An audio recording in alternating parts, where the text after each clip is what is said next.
Think about the clothes you're wearing right now. Whether they are a deep blue, bright red, or a soft forest green, those colors feel ordinary and accessible. But for almost all of human history, a colorful wardrobe was a sign of immense power and staggering wealth.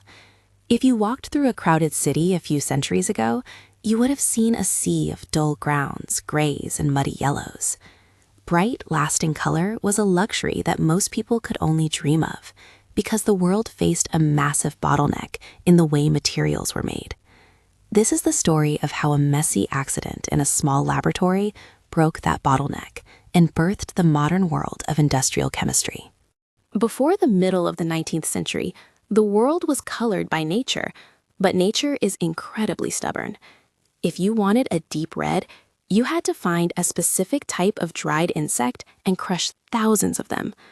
If you wanted a rich blue, you needed the leaves of certain plants that only grew in specific climates and required a long, smelly fermentation process. The most famous example was purple. For ages, the only way to get a truly royal purple was to harvest the slime of thousands of tiny sea snails. It was so expensive and labor-intensive that in many societies, there were actually laws forbidding anyone but the highest nobility from wearing it. Color was a hard constraint on the global economy because it relied on land, labor, and unpredictable harvests.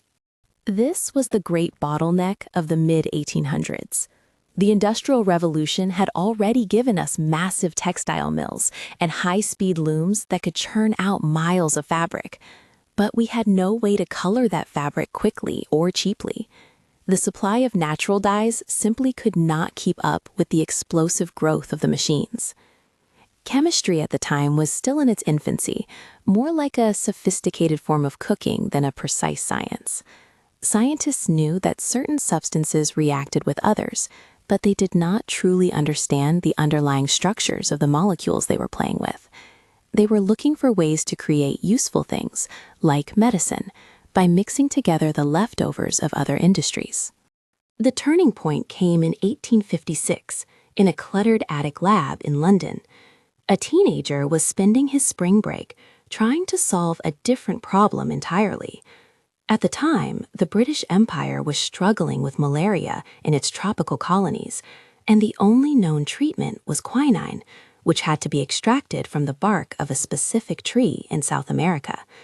The goal was to find a way to manufacture quinine synthetically in a lab.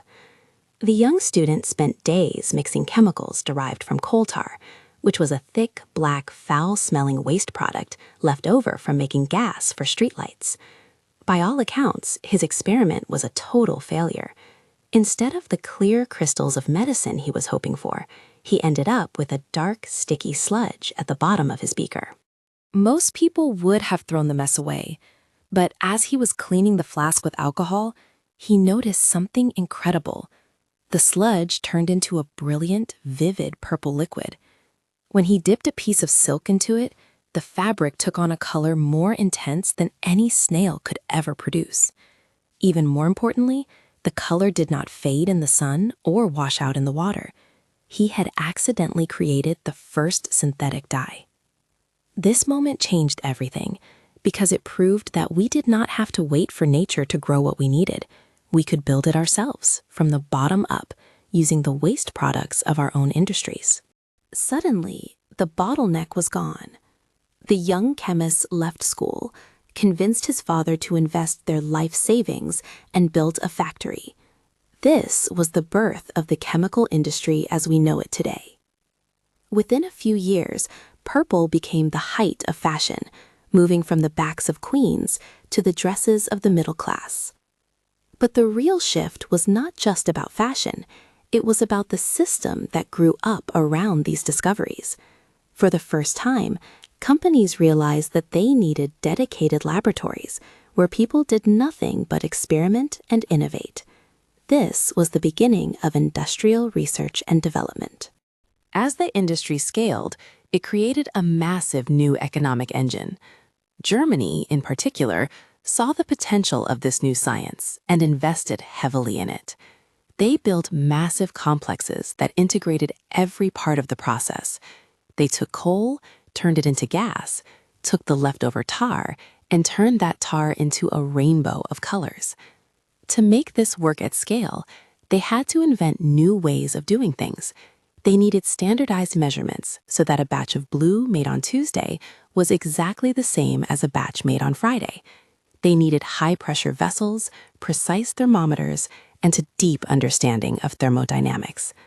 The quest for better dyes forced humanity to master the art of large-scale chemical engineering.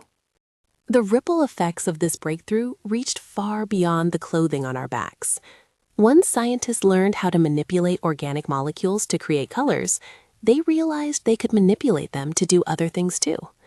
They found that some of these new dyes would stick to certain types of bacteria, but not others, which allowed doctors to see germs under a microscope for the first time. This led directly to the development of modern antibiotics and vaccines. The same chemical processes used to make dyes were soon used to create better explosives, new types of fertilizers, and eventually the first plastics. The colorful sludge from 1856 was the common ancestor of almost every synthetic material in your home today. This transition from finding materials to creating them is why industrial chemistry still matters so much now. We no longer rely on the whims of a harvest to get the chemicals we need for life-saving drugs or high-tech materials. We have built a world where we can rearrange atoms to suit our needs. The factories that started out making purple silk are the direct ancestors of the plants that make our medicines, our fuel, and our food packaging. We have learned how to turn the byproducts of our energy use into the building blocks of our civilization, though that lesson has brought its own set of environmental challenges that we are still trying to solve today. The story of synthetic dyes is a story of how a single bottleneck can hold back an entire era of progress until someone finds a way to look at waste as a resource. It moved the world from a place of scarcity and natural limits to a place of synthetic abundance. It proved that the most valuable thing we have is not the raw materials in the ground, but our understanding of how to put them together in new ways. By the late 1800s, this new chemical world was thriving, and the pace of change was only accelerating. With the world now vibrant and the chemical industry booming, the stage was set for another massive leap in how we experience our surroundings. As we move forward in the timeline, the focus shifts from the colors we see to the light that reveals them. In the next episode, we will explore the race toward incandescent lighting and how electrified cities change the stakes of human life forever. If you want to see how the world finally conquered the dark,